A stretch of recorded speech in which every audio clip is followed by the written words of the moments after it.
of years ago, the inhabitants of London turned the place into an important industrial, commercial and financial centre. And at the same time, they wanted to let their hair down and be entertained.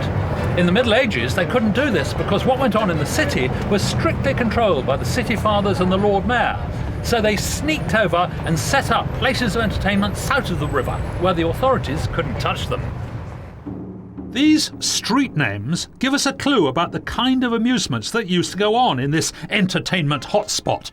People would have been spilling out of the taverns, all placing bets on one of the many animal contests that would have been held.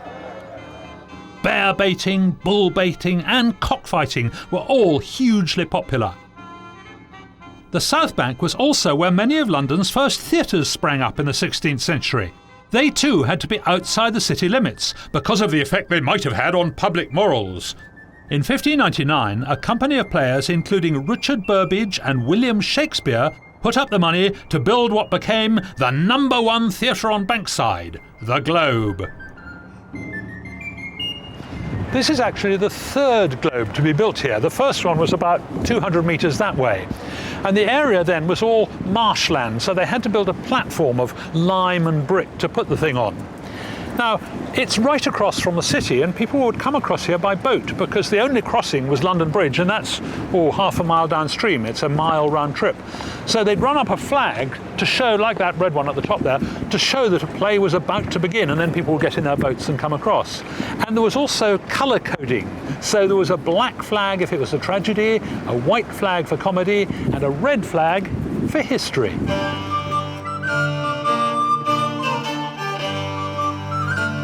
When they rebuilt the Globe, they did their very best to recreate the original, including the thatched roof, which was actually the reason why the first one was destroyed. They were simulating firing a cannon on the stage, and as a special effect, they fired a real cannon from the heavens above the stage, and they fired it over the audience towards the river. They didn't use a cannonball, and they didn't use much gunpowder, but the wadding caught fire, set fire to the roof, and the whole place burnt to the ground.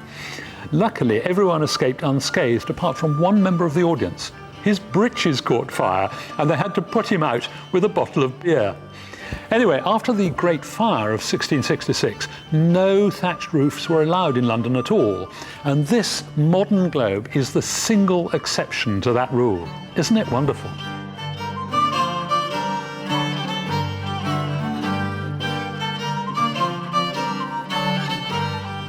This trapdoor was one of various features installed in the original Globe.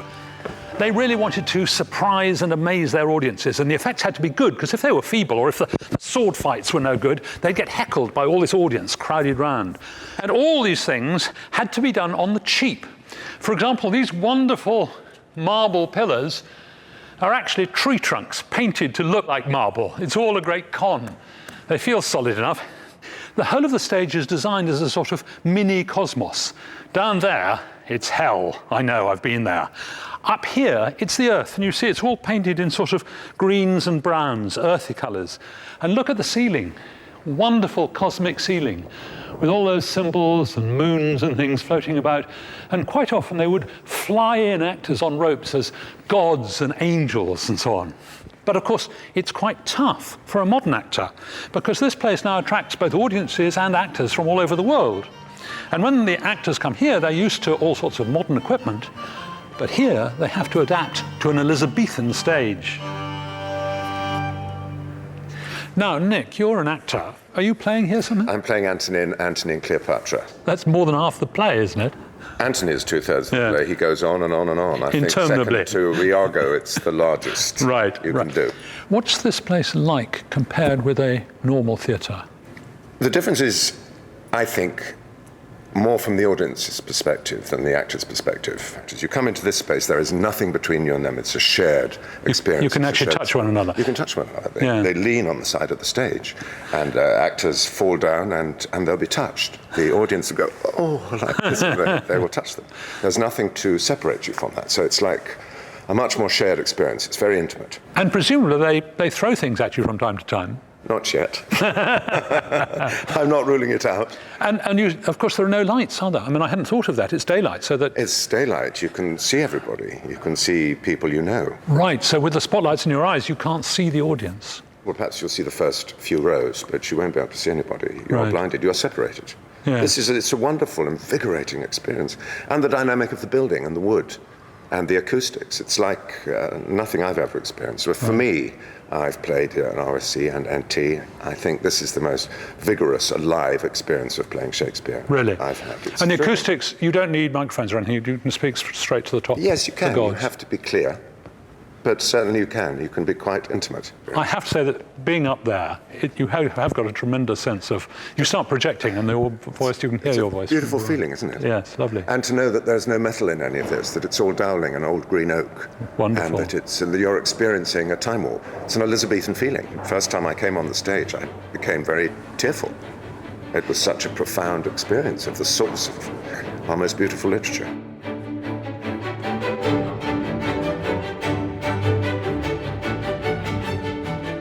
Theatre-going has gone from strength to strength in London, and the West End theatres now attract 12 million people a year. The Victorian period saw a huge boom in the number of theatres being built, but they didn't tend to last very long because all the wooden stage machinery was a huge fire risk. There was a clear demand for finding a new way of operating things backstage that wasn't quite so dangerous, and the answer was the River Thames. Encouraged by the top engineers of the day, several Victorian theatres got connected to the London Hydraulic Power Company's network. Their power station in Wapping was built in 1890. They pumped water through 180 miles of pipes with a pressure of 700 pounds per square inch, providing power to venues all over the West End. And they're still using hydraulic power today, here at the Lyric Theatre. Because of the danger of fire, every theatre had to be fitted with a fireproof safety curtain like this one, which, according to the Lord Chamberlain's regulations, still to this day has to be raised and lowered at least once during each performance. Now, the problem with that is that this particular curtain weighs 12 tons, so lowering it and raising it, well, it might be difficult apart from this. All the stagehand has to do is that.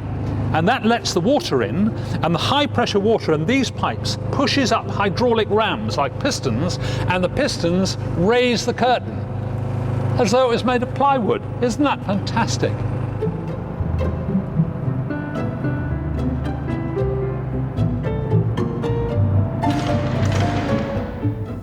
So, how does hydraulics work? Well, have a look at this. Suppose I want to lift this great heavy white stage here with this actor on it, and I can't possibly do that myself. I'm going to use hydraulics to help me. So I've got two cylinders full of water like this and connected at the bottom with a hollow pipe full of water. This one is 3 inches in diameter, and this one is 6 inches in diameter, so this one has 4 times the surface area of that one. That means that if I push down on here, I'll be pushing water down here through the pipe and up into here. But if I push down with a force of, say, 1 kilogram, that's going to be pushing up on this side with a force of 4 kilograms because the surface area is that much bigger. So the pressure is pushing up over a bigger area. On the other hand, you see it doesn't go up very far because if I push down maybe 20 centimetres here, it's only gone up 5 centimetres on this side. So what the hydraulics does is to multiply the force while actually reducing the distance travelled. And that's how you can lift a heavy actor on a piece of stage or 12 tons of safety curtain. The Victorians knew that the London hydraulic power was not entirely reliable, and so they had to install a backup system. And this is it. And basically you have to turn the wheel around like this, and you can see that in the middle there, the pistons are going up and down and pumping the water. Now, it's pretty hard work, even though I'm not pumping any water. And they tell me that to operate it properly, you'd need 12 people working in shifts to move all that water to lift those tons and tons of safety curtain. Anyway, I'm glad to say that the main motor seems to be working today. Whew. This revolving stage was one of those innovations that was brought about by the use of electricity. In this case, the stage was powered by this electric motor here, and to get that working, that's a direct current motor. They had to rectify the current, and here is a mercury rectifier, and I'm standing well back, and this converts the ordinary alternating current of the mains into a direct current to run that motor. Because they were so reliable and easy to use and maintain, mercury rectifiers were the most popular way of converting alternating current into direct current until the 1960s, when they were replaced by more modern electronics. The Lyric is one of very few theatres that still use hydraulic power at all, and now they pump the water from their own tank using an electric motor. So even though it cut down massively on the amount of work needed backstage, hydraulic power was soon outmoded by electric stage machinery, which provided much speedier and more efficient mechanisms for today's spectacular special effects. So, after only a few years in the limelight, it was curtains for hydraulic power in London's West End. The Victorians were responsible for changing the face of entertainment in London. Once they got their transport sorted out and there were buses pulled by horses, loads of people began to go out in the evening. In fact, it became respectable, the idea of nightlife. They built loads of theatres and music halls, but one Victorian venue stands out among all the others: the Albert Hall. The hall was built after the Great Exhibition of 1851. Prince Albert wanted to bring permanent facilities to the area, not just so people could have fun, but also to exhibit the latest discoveries in science and technology. The building is dedicated to the arts and sciences, which is why this terracotta frieze shows such a range of activities. From the first ever gramophone concert to a full-scale marathon, the hall certainly lived up to its aim of entertaining the public with science and spectacle. But there was one big problem. From the very first concert, it was clear that the acoustics were terrible. The reverberations were so bad that a conductor remarked the hall was the only place where a British composer could be sure of hearing his work twice. It's all because the Albert Hall has an elliptical shape, so the sound is all focused on certain hotspots. It took until the 1960s to get this problem sorted out, and it was these, which look like giant mushrooms or flying saucers, that solved the sound difficulties. Marvellous.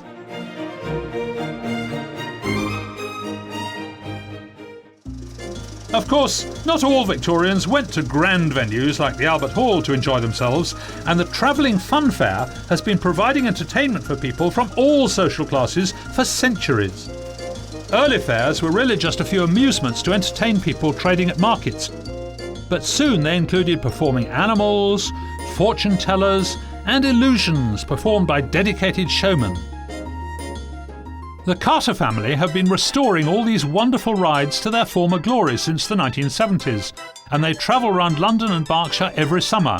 They unfold their traditional fair in a park or field for just a few magical days, and this year they're making it even more authentic. This wonderful engine was built in 1913 and throughout the First World War hauled heavy loads around London. Then in the 30s it was bought by a showman who dressed it all up beautifully, painted it, polished the brass, took it to the fairgrounds, and he renamed it the King George VI. When it was just a traction engine, it used to pull things along the roads, but then in the fairground they wanted it to power rides, and so what they did to convert it was to put a dynamo on the front here, and this was powered by a belt from the flywheel back there. And with this dynamo they could generate 110 volts of DC electricity. They used the electricity to light lights all around the place and also to drive the rides. Have a look at this one.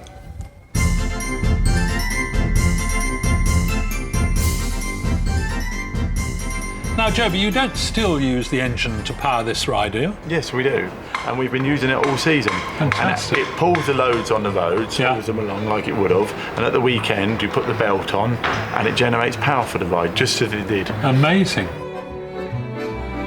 Does it run smoothly? Does it run all weekend? Yeah, fantastic. No problems? You have to stop every 4 hours to oil up the crucial parts you can't get to when the motion's turning. Right. So they know what they're doing, so it takes them about 2-3 minutes, and that can be the time it takes to load people on anyway. Right. So Bob's your uncle, you carry on, and it runs fantastically without any problems.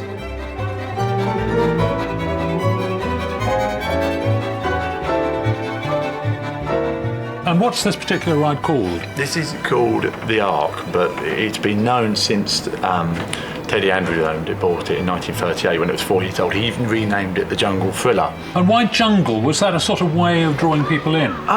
Jungle's always been a very popular theme, because you imagine back in the early part of this century, how many people had seen a jungle? How many people had seen an animal in colour? This was where people went to see things as near to life as they possibly could. Right.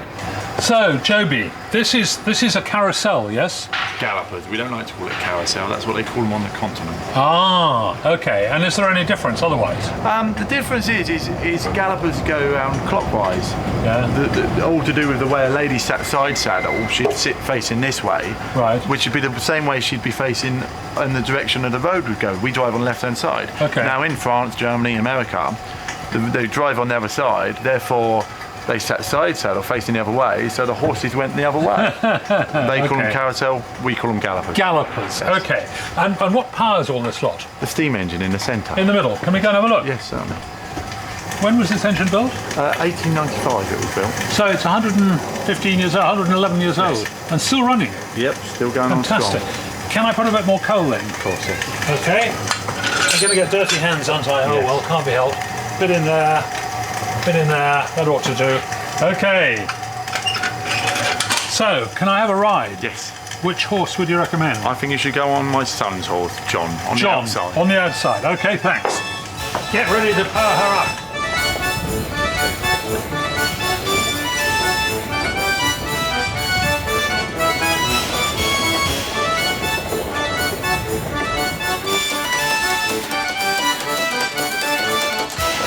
Oh, it's wonderful. I haven't been on one of these for years. What I love about the gallopers is how they're all out of sync, so they're all going up and down at different times. The fairgrounds were the beginning of what has become the great theme parks of today. But perhaps more important than that, they were the first places in London where you could see moving pictures on a big screen. So they were the precursors of the multi-million-pound cinema industry. People flocked to see these new motion pictures. Sometimes they just showed day-to-day events like people going to work. But nevertheless, they were an instant hit. London was the heart of the new motion picture business.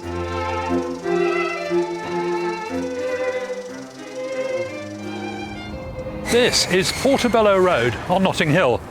Back in 1910, it was one of the most fashionable shopping streets in London, which may have been one reason why it was one of the first roads to be electrified. So when the last plot was snapped up to make a purpose-built cinema, they called the cinema the Electric, and it's right here.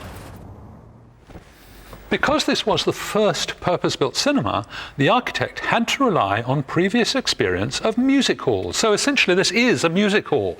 Look at that wonderful vaulted ceiling with all the gorgeous gilt decoration. Pity about the modern lighting rig, but you can't have everything. That ceiling must have made the piano sound lovely, because of course in the old days it was silent movies and somebody playing the piano in the front. But then talking movies came in, and it was a disaster because the acoustics are terrible and nobody could hear what the actors are saying.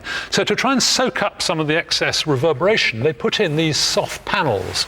Otherwise, the whole place has been restored to its former glory, including this lovely moulding, some of it gilded, some of it plain, and most of the walls painted a pale cream colour, because in those days it was thought most improper for people of opposite sexes to spend the evening together in a darkened room.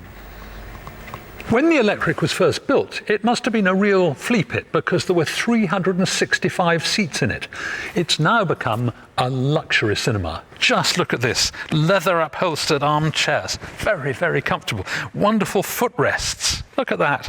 Even space to walk past the end, you don't have to move if somebody comes into the row. And then a great tray here with, I suppose, popcorn, sandwiches, a wine cooler. I don't seem to have a bottle in mine, I'm not quite sure why. There are even sofas at the back there. It is truly amazing. However, they did have one technical problem. You see the screen there is surrounded by a beautiful gilt picture frame. And as cinema developed, the format changed and the pictures got wider and wider, and they needed to be on wide screens. And here there was no way of incorporating a wide screen because that gilt frame is listed and they couldn't touch it. However, when it was restored a few years ago, they found a really ingenious way of getting around that. Just have a look at this. This 2-ton mechanism is the only one of its kind in the world, and it's a really impressive feat of engineering. After the curtains open, the screen emerges from inside the picture frame and expands sideways as it's stretched across aluminium tubing to accommodate films in a widescreen format. Now, there's something really rather special on today. OK, run the movie. London's entertainment began here on the South Bank, and it's all coming back here again, because now there are world-famous attractions like the National Theatre, the Royal Festival Hall, and one of the most popular of all of them, the British Airways London Eye. As the tallest observation wheel in the world, the London Eye dwarfs many of the capital's other famous landmarks. It's nearly 3 times as tall as Tower Bridge, and 4 times wider than the Dome of St Paul's. Doug, you're the engineer responsible for making sure this thing works. Now, it looks like a great big bicycle wheel. Is it as simple as that? It's almost as simple as that, yeah. If you imagine a bicycle wheel with spokes, then this is what you've got. Right, only it's a bit bigger. It's a bit bigger. When I first heard about the London Eye, I thought it was going to be a complete disaster. But ever since it went up, it's been one of my favourite London landmarks. It's not difficult to see why this is such a popular tourist attraction. Just look at that amazing view. The whole city, Palace of Westminster, Buckingham Palace, and over the top of that on the horizon, Windsor Castle, 25 miles away. The South Bank is a far cry from the way it used to be with all that bear baiting, but people still come here to see the city itself going past. London has become the star attraction.